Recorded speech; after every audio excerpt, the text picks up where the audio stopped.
ओम गुरु ओम का मानसिक जाप करते हुए भूमध्य पर ध्यान लगाने से भी कालांतर में गुरु कृपा से चित्त निरोध होकर ध्यान स्वयं लग जाता है। कुंडलिनी भी जागृत हो जाती है। चलते फिरते, उठते बैठते, खाते पीते, प्रत्येक कार्य करते हुए मन ही मन ओम गुरु ओम का जाप करते रहना चाहिए। मंत्र जाप द्वारा कालांतर में ध्यान लगाकर कुंडलिनी जागृत हो जाती है। भक्ति भाव वाली वृत्ति है तो ध्यान अनाहत चक्र पर लगाओ। ज्ञान की भावना है तो ध्यान भ्रूमध्य पर लगाना चाहिए। अपने गुरु का चित्र ध्यान से देखते हुए उनका सहस्त्रार में मानसिक ध्यान कर उन्हें प्रणाम करो। तत्पश्चात दीर्घासन लेते हुए मूल बंध लगाओ और ओम का मानसिक जाप करते रहो। तदुपरांत जालंधर बंध लगाकर श्वास रोको, कुंभक करो। जितने देर आराम से रोक सको और यह भावना करो कि सहस्त्रार स्थिर इष्ट देवता स्वरूप गुरुदेव के तेजस शरीर की किरणों से साधक का शरीर पवित्र ही रहता है। तत्पश्चात सो का उच्चारण करते हुए श्वास त्यागो और उक्त तेजस को आकाश में छोड़ दो। मूल बंध सतत लगाते रहें। अहम करते हुए श्वास खींचो और फिर अहम करते हुए ही श्वास छोड़ दो, फिर सह करते हुए खींचो। इस प्रकार सो हम हंस का जाप करते रहने से कालांतर में गुरु कृपा से कुंडलिनी शक्ति जागृत हो जाती है। चक्र चौकोर है, उसमें कमल की 4 पंखुड़ियां हैं। लम बीज है, लेकिन लम का ध्यान करना आवश्यक नहीं। गणेश जी बैठे हैं। जिधर साधक की पीठ है उधर ही उनकी पीठ है। उनकी लंबी सूंड है और उनका पेट आगे बढ़ा है। पंखुड़ियां अपनी सुनहरी आभा लिए हुए हैं। बस ध्यान में आंखें मूंद कर बैठ जाओ और उपरोक्त मूलाधार का ध्यान करो और साथ ही साथ गणेश जी की सूंड से सो का मानसिक जाप करते हुए सांस खींचो और फिर अहम करते हुए श्वास त्याग दो। फिर वहीं से अहम कहते हुए श्वास खींचो और सह कहते हुए श्वास छोड़ दो। बस ध्यान में बैठे हुए इस प्रकार श्वास प्रश्वास लेते रहने से स्वयं कुंडलिनी जागृत होगी। चक्र ध्यान में स्पष्ट होगा। गुफा में नीचे बैठकर ध्यान करने से गुरु कृपा से स्वतः ही शक्ति कार्य करने लगती हैं। ऐसी मान्यता है। भूत शुद्धि करने के बाद किसी भी सुखासन में बैठकर ब्रह्मरंध्र में गुरु का ध्यान कर उनको प्रणाम करें। फिर अपने इष्ट मंत्र के आगे पीछे ई बीजक लगाकर हृदय में 7 बार जप करें। ऐसा करते हुए अपने शरीर को काम कला के रूप में भावना करें। इसके पश्चात धीरे से दीर्घ श्वास खींचते हुए अपान वायु को अधिक से अधिक ऊपर खींच लाएं और दृढ़ मूल बंध लगा लें ताकि अपान वायु वापस न जाए। और तदनंतर जालंधर बंध लगाकर भावना करो कि प्राण वायु नीचे उतरकर अपान वायु से मिल रही है और इन दोनों के मिलन से हूं की आवाज हो रही है तथा सहस्त्रार में जाकर गूंज रही है। इस गूंज को सहस्त्रार में सुनने का प्रयास करें। साथ ही साथ मानसिक भावना करें कि विद्युत किरण जैसी कुंडलिनी शक्ति मूलाधार में स्वयं लिंग से लिपटी हुई है तथा सो मंत्र से श्वास भीतर खींचते हुए मूलाधार सुषुम्ना पथ में विद्युत किरण की तरह ऊपर जाते हुए अंत में सहस्त्रार में परम शिव से लिपटकर एकाकार होते देखो। फिर अहम मंत्र से श्वास छोड़ते समय कुंडलिनी रूप विद्युत किरण को सहस्त्रार से उतरकर सुषुम्ना पथ से होते हुए सभी चक्रों को भेदते हुए वापस मूलाधार में स्वयं भूलिंग से लिपटे हुए देखो। ऐसा बार बार करने से षट चक्र स्पष्ट दिखने लगते हैं। कुंडलिनी भी जागृत होती है।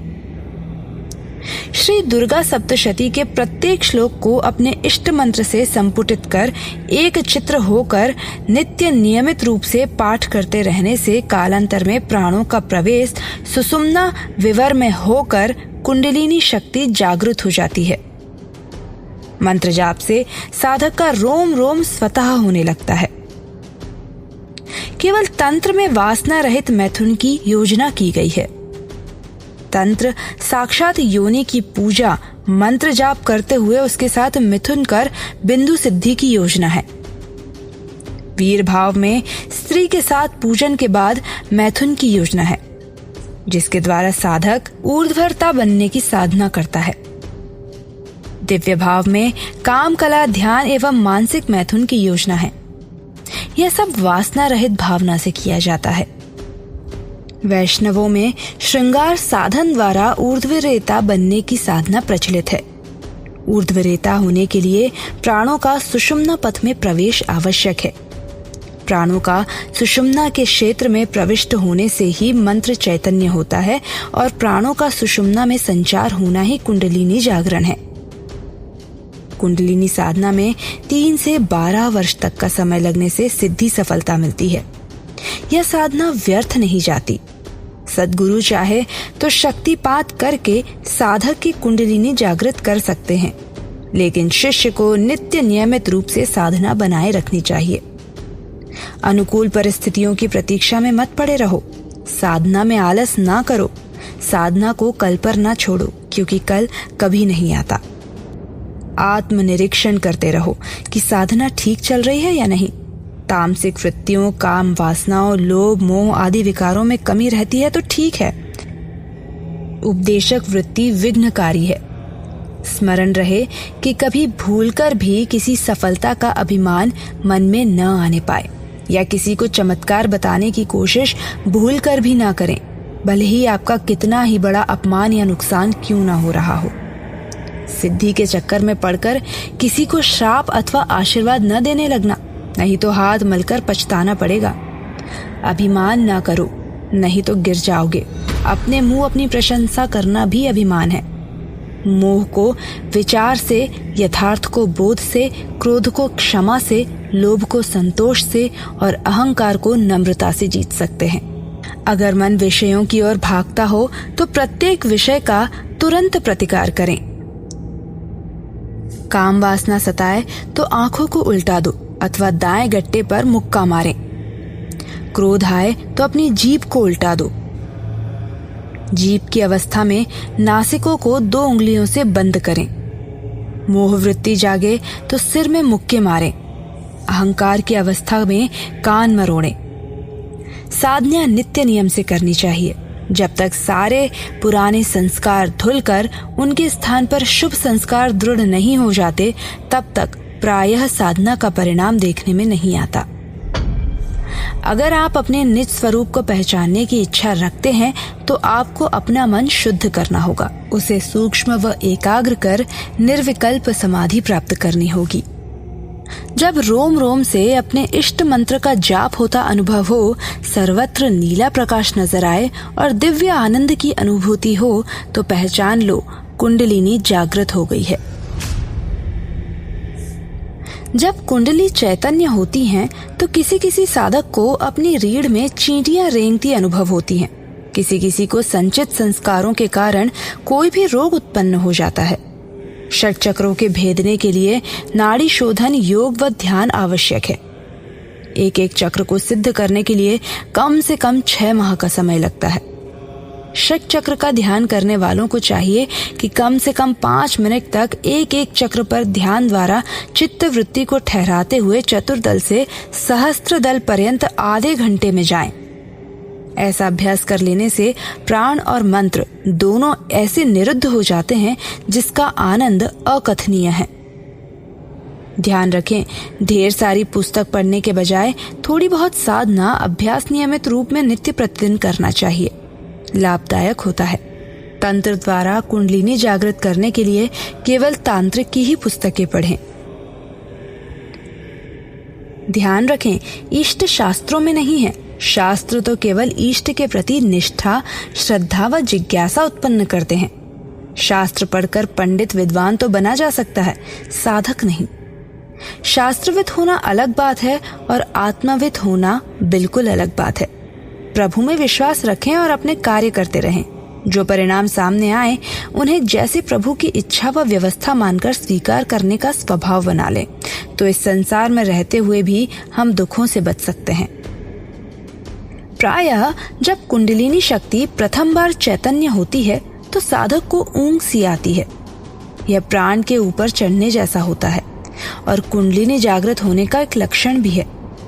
जब मूलाधार में झटके या स्पंदन से अनुभव हो, तब सारा शरीर जोर जोर से हिलने लगे, कुंभक स्वतः ही लग जाते हैं।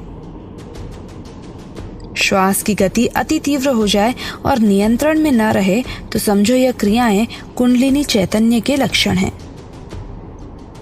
जब आपका आसन स्थिर हो जाए, आंखें और दृष्टि भ्रूमध्य पर स्थित हो जाएं, मन विचार विकार रहित हो जाएं, केवल कुंभक स्वतः बिना चेष्टा के लग जाए, तो समझो लो कुंडलिनी जागृत हो गई है। जब आपको सहस्त्राराकी और प्राण की धाराएं चढ़ती हुई अनुभव हों और स्वतः ही ओम का उच्चारण होना शुरू हो जाए और मन आनंद ही आनंद की अनुभूति करे, तो भी समझो कुंडलिनी जागृत हो गई है। अपनी साधना प्रणाली को दूसरों की साधना प्रणाली से हीन न समझें। बार बार साधना प्रणाली न बदलो। साधना में उन्नति का मापदंड है हमारे भीतर की बढ़ती हुई क्षमता। साधना में बैठने से पहले ओम शांति शांति का जप करना चाहिए और 3 बार कंठ, कूप, भूख, प्यास, निवृत्ति ऐसा कहना चाहिए। दीर्घ श्वास का प्राणायाम करें। साधना में बैठने से पूर्व सुषुम्ना स्वर चला लिया करें। दिन रात में सुबह 6 बजे से प्रति 1.5 घंटे के बाद स्वस्थ व्यक्ति का सुषुम्ना स्वर चलता है और उस समय मन विचार रहित हो जाते हैं। यह समय सद्गुरु से निर्देश प्राप्त करने के लिए बहुत उपयुक्त है। आप अभ्यास द्वारा नासिकाग्र पर ध्यान जमा कर जब चाहे तब अपना सुषुम्ना स्वर चला सकते हैं। साधना के समय शरीर, मस्तक और गर्दन एक सीध में रखकर रीढ़ की हड्डी को सीधा लेकिन तनाव रहित रखें। एक ही आसन में साधना करने का अभ्यास डालें। साधना प्रारंभ करने से पूर्व मन में दृढ़ संकल्प करें कि मैं इतने समय तक साधना में बैठूंगा। मन पर संयम पाए बिना आपकी अपने निज रूप में स्थिति नहीं हो सकती। हर जीव को अपने मूल रूप की ओर लौटना ही होगा, भले ही वह आज पहुंचे या कल, इस जीवन में पहुंचे या अगले जन्मों के पश्चात, लेकिन मानव को निज रूप तक पहुंचना अवश्य ही पड़ेगा। इतना कहकर भैरवी मौन हो गई। मेरा सर उसने अपनी गोद से उठाकर एक और रख दिया। उसके मस्तक पर ठंड के बावजूद पसीने के कण चमक उठे। उसका चेहरा लाल हो गया था। मैंने पूछा, क्या भैरवी चक्र के लिए भीतर चलोगी? वह तमक कर बोली, धत, कैसी भैरवी साधना? अब तो जागरण का समय है। भगवान दिवाकर धीरे धीरे जाग रहे हैं और चंद्रमा नींद की गोद में जा रहा है। अब हम भीतर चलेंगे तंत्र साधना के लिए। भैरवी चक्र के लिए तो रात ही बनी है। भैरवी चली गई। आश्चर्य हुआ मुझे, कहाँ चली गई वह? भीतर जाकर चारों ओर खोजा, मगर वह कहीं नहीं मिली मुझे। निराश हताश होकर वापस लौट आया। जहां अभी तक बिखरी हुई थी इत्रों की मायावी सुगंध, पूरे दिन नींद नहीं आई। बराबर करवटें बदलता रहा और यह सोचता रहा कि क्यों और किस लिए वह अलौकिक अनुभव कराया था मुझे भैरवी ने। फिर मुझे बतलाए, मुझसे कुछ कहे बिना कहाँ चली गई वह? कहने की आवश्यकता नहीं। इन तमाम घटनाओं को घटित हुए पूरा 1 दिन बीत गया है, मगर भैरवी के दर्शन नहीं हुए मुझे। लेकिन अब भी उस महातंत्र साधिका की तमाम स्मृतियां सुरक्षित हैं मेरे मस्तिष्क में। पूरा 1 दिन बीत जाने के बाद भी उस महाभैरवी का रूप मेरे मानस पटल पर छाया हुआ है। जब कभी मैं उसकी स्मृतियों के सागर में डूब जाता हूँ तो ऐसा लगता है कि वह मेरे सामने आकर खड़ी हो गई है और मेरी ओर देख देख कर मुस्कुरा रही है। मैं पुनः रात की तैयारी में लग जाता हूँ। सोचता हूँ, अब मुझे रात इतनी प्यारी क्यों है? इसका कारण कहीं तंत्र भैरवी तो नहीं?